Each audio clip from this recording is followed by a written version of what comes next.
Today's shop tour is the Michigan Military Technical and Historical Society Museum. Let's see what Michigan made. My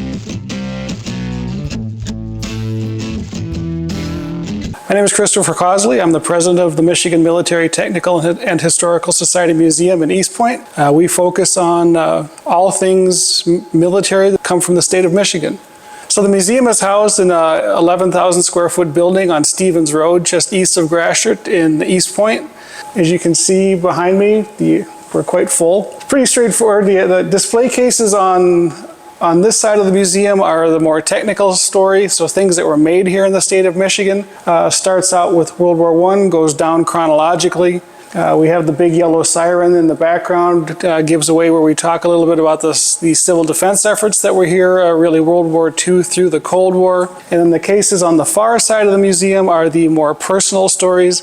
So we have cases on individual veterans, individual units from the state. And then up through the middle is some of our larger things, are some of the vehicles in our collection, the ones that actually fit in the building. We have a number of other vehicles stored off-site. So the vehicle that you see when you first walk into the museum is our 1943 Clark CT6 Mill 44 Heavy. This was built by the Clark Equipment Company in Battle Creek, Michigan. You would see these on airfields, towing aircraft around.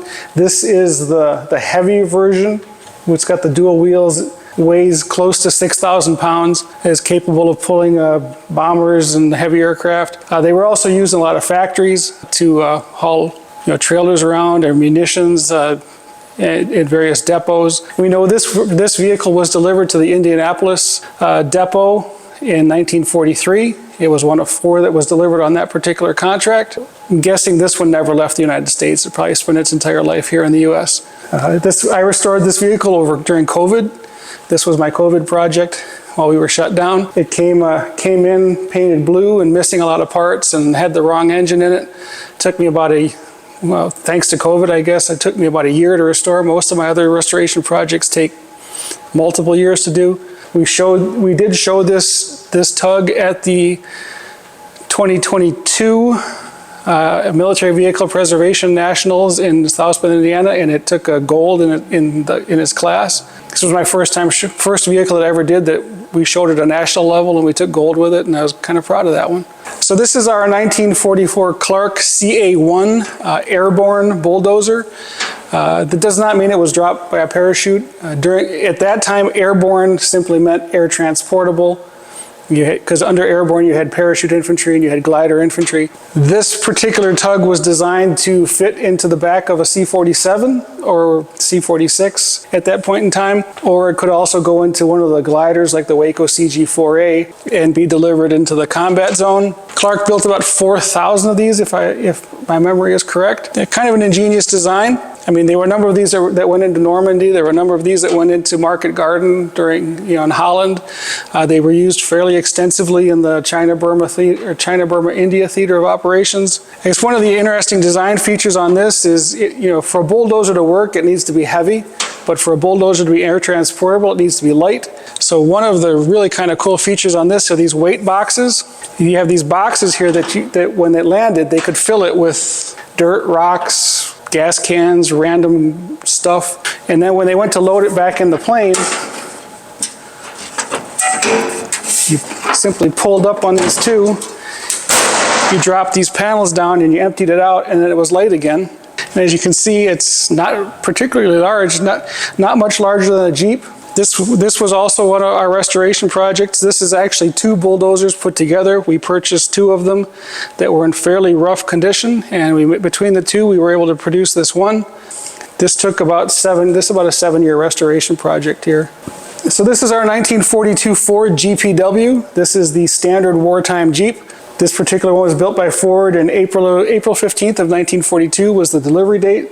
We're about 99% sure this was assembled at the Dallas Fort Worth plant. Ford had 7 I believe, 7 different assembly plants that they were using to put the Jeeps together. A lot of the parts would have been made here, like at the Rouge, and then they go out to the assembly plants to be put together.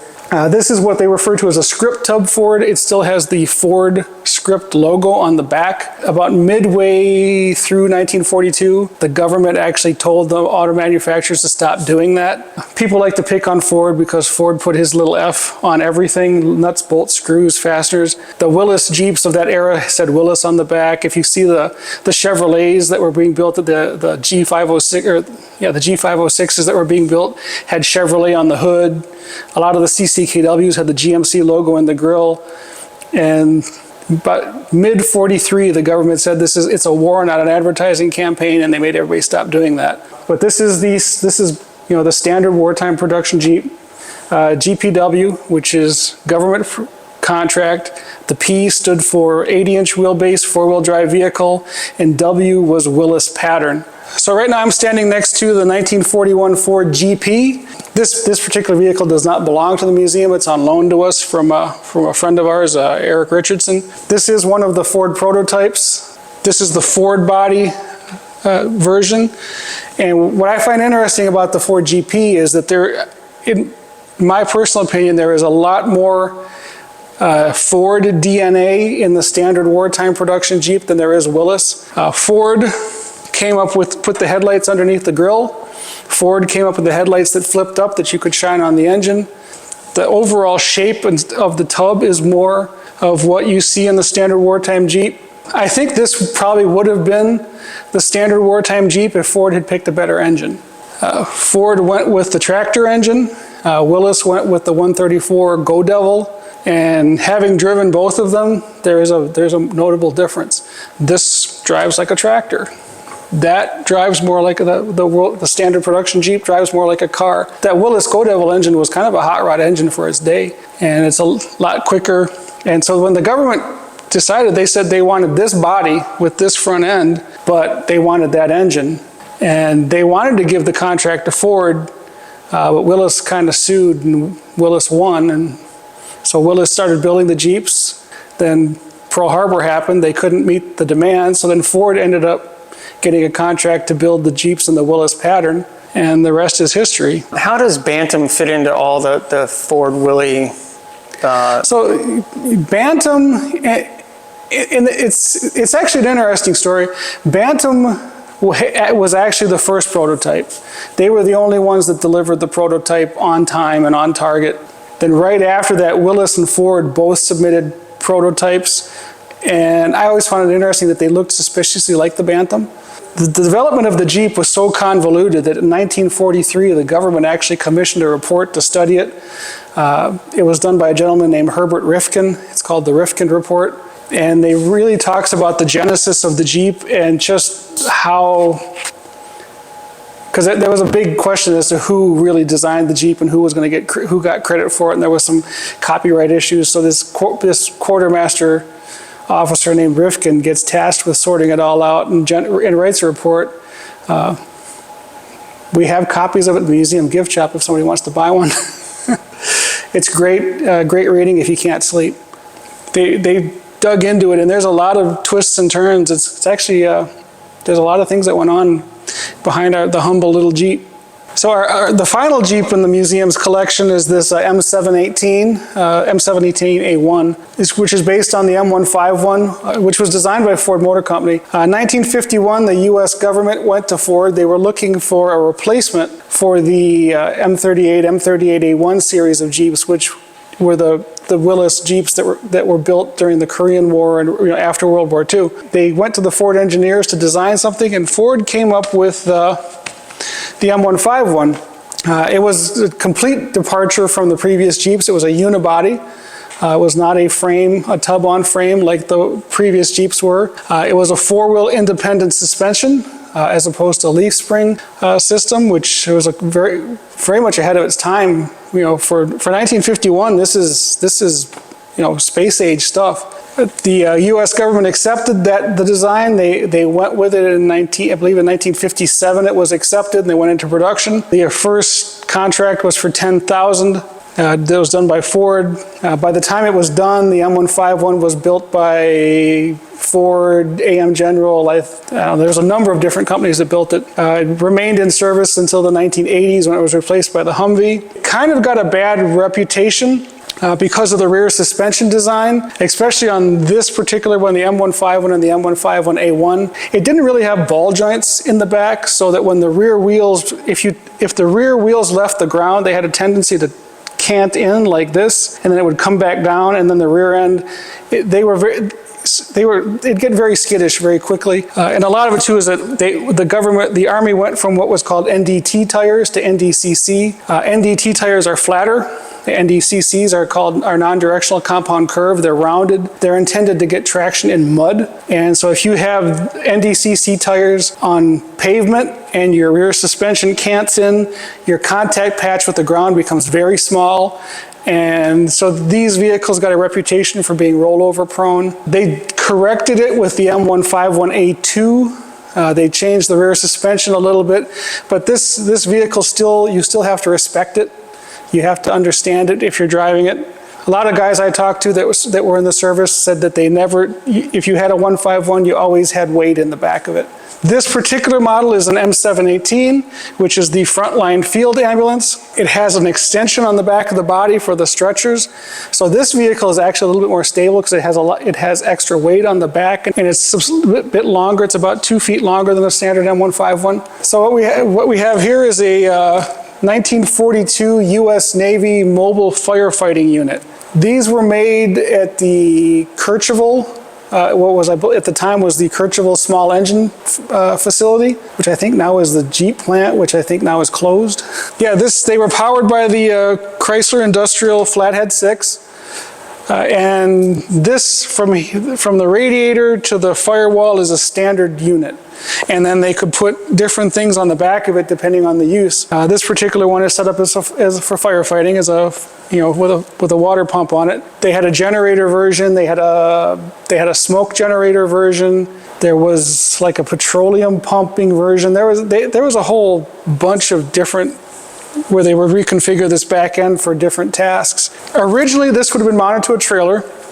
To save metal, the trailers are made out of wood. They were entirely wooden trailers. The early trailers were steel and used like pre-war car fenders, but once the war came in, they made the trailers out of wood to save metal. So the trailers are almost impossible to find because they just rotted away.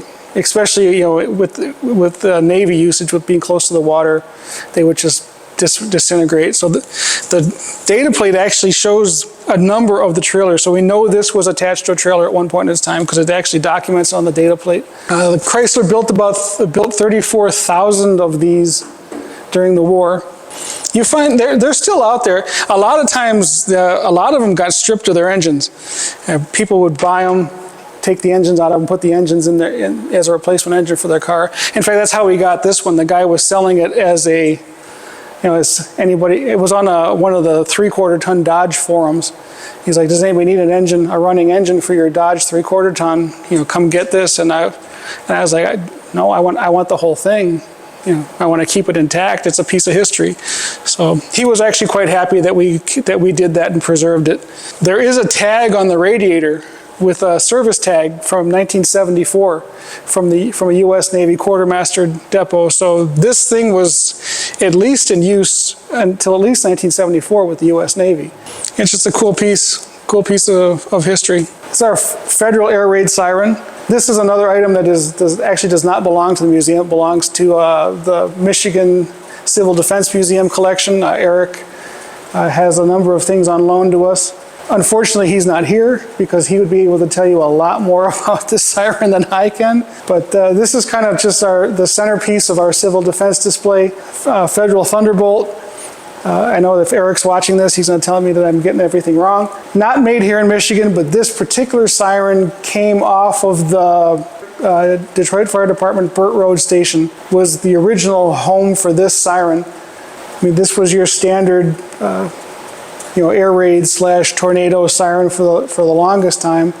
And you've got the two sounds, the straight steady sound, which is your your tornado warning, and then you've got the warble, which is your attack warning. This really just kind of anchors our civil defense exhibit and gives people a point of reference in the museum. The one I always love to point out is the water can. If you see the old pictures of the fallout shelters, you watch the old movies where especially the movies from the mid '60s, where you see like the fallout shelters in the background, and there's always like these hundreds and hundreds and hundreds of these cans like lined up in the shelters, and they're empty. In fact, it even says right on here, to fill. They never intended it. Okay, the siren goes off, the bright white flash comes, the Soviets have just nuked us. Everybody grab a can, run out to a fire hydrant, get the plastic bag out of the SK kit, put it in there, fill it with water, take it back down into the fallout shelter. And then when you're done, go into your SK kit and you get the toilet seat out and the empty can becomes your bathroom. They put a ton of thought into this, but you can tell they even realize the ridiculousness of it, because they're like, if we fill these, they're just going to rust and they're going to leak all over the place. Yeah. But some can company made a lot of money making these, though. This is a Hudson Invader 168. It is actually a Hall-Scott marine engine. During the war, Hall-Scott could not build enough engines to meet demand, so they licensed this design to Hudson Motor Car Company. They built about 4,000 of these at the Jefferson and Connor plant. This came from the Miller Motors collection down in Ypsilanti, Hudson Museum down there. They have one of these engines in their collection, and this was their parts engine.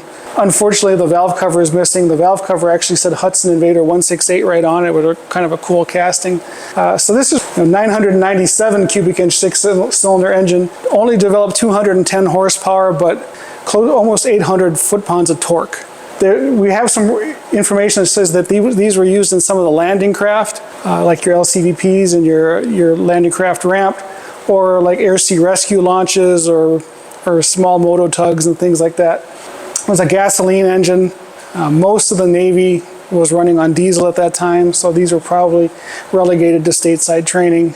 We've always hypothesized that the LCVPs that may have gone to the Rhine crossing in early 1945 may have been the Hall-Scott or the Hudson Hall-Scott powered ones, just because the Army ran on gas. It would make sense that they didn't have to haul diesel fuel halfway across France into Germany for that Rhine crossing.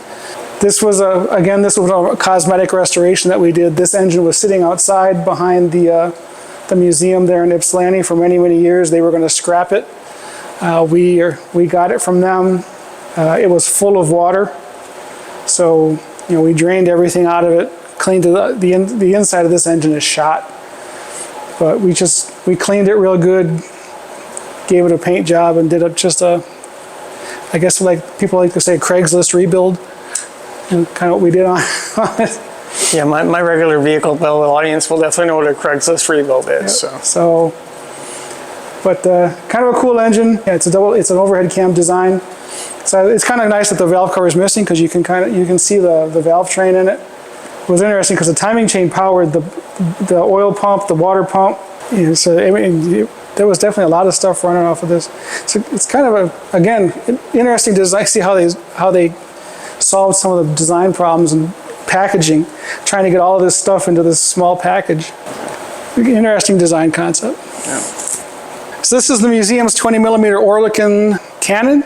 This cannon was made at the Naval Ordnance Plant, Siren. The plant was built in 1942. It was run by Hudson Motor Car Company. Hudson lost the contract in fiscal year 43, and Westinghouse took over the facility. This particular gun is actually marked Naval Ordnance Plant, Siren, with the Westinghouse logo, so that tells me that this weapon was made sometime between October 43 and the end of the war. High rate of fire, 20 millimeter cannon. Oerlikon was a Swiss company. So the interesting note about this particular weapon is that pretty much everybody on all sides used a version of it. The Germans had a version of it, we had a version of it, the British had a version of it. You just imagine with the rate of fire that you had in a relatively small drum mag here, how quickly these guys had to swap these things out. And even empty, it's not light. Your gun crews had to be really well trained and in sync with each other. We got this weapon demilled. We got 6 pieces of Oerlikon, probably not all from the same gun. A local company took it and reassembled it for us. It's not capable of firing, so there's no danger there. It was strictly a cosmetic redo. So the cases behind me are the more personal stories in the museum. So these are either individual people or units that came from the state of Michigan. And then the mannequins that are throughout the museum, most of these mannequins are actually specific individuals from the state. They are dedicated to a specific person, with the exception of 2 mannequins in the museum that are just generic. The rest of them are all named and are wearing a specific person's uniform. So this is a Ford BNO 40, Bureau of Naval Ordnance, Model 40, Moto Tug. So much like the Clark that we have in the collection, this would have been used to pull aircraft around. Compared to the Clark aircraft tug, this is much lower and much sleeker, so it could be driven underneath aircraft, which was a good thing when you're on an aircraft carrier and you've got confined spaces. For those of you familiar with tractors, this is really just a Ford 9N tractor. So the hood, the engine, the transmission, and the center section are all straight Ford Ferguson 9N. So like I said, it's just this part here, the center part of it, the drive line, was made in Dearborn by the Ford Ferguson Company or the Harry Ferguson Company, depending on your era. And then they were shipped to a Ford dealership in Columbus, Ohio, where the fenders, the rear axle, and the push plate and everything was added to it. The initial contract was for 500. And that is really where the documentation in the Henry Ford or the Benson Ford Library ends. Timothy O'Callahan was a historian for Ford. In his documents, he says that about slightly over 2,000 of these were made. I'm still trying to find out where he got that number from, but based on the photographs that you see of these things on aircraft carriers, they had to have made more than 500 of them, because you see them in pictures on board ship, like 2, 3, 4 of them driving around on aircraft carrier decks. So they had to have made more than 500. This was part of the Yankee Air Museum collection, and they decided that it was more fitting in our collection than it was in theirs, so it was a museum-to-museum transfer from Yankee Air Museum. So I have to thank Yankee Air Museum for giving us this beautiful aircraft tug. It's the first time anybody's ever given our museum anything that's like completely restored and ready to go. So it was unusual not having to do any work to it. So it's amazingly sleek looking for when you compare it to most of the military stuff of that time. Well, it's got that real Art Deco.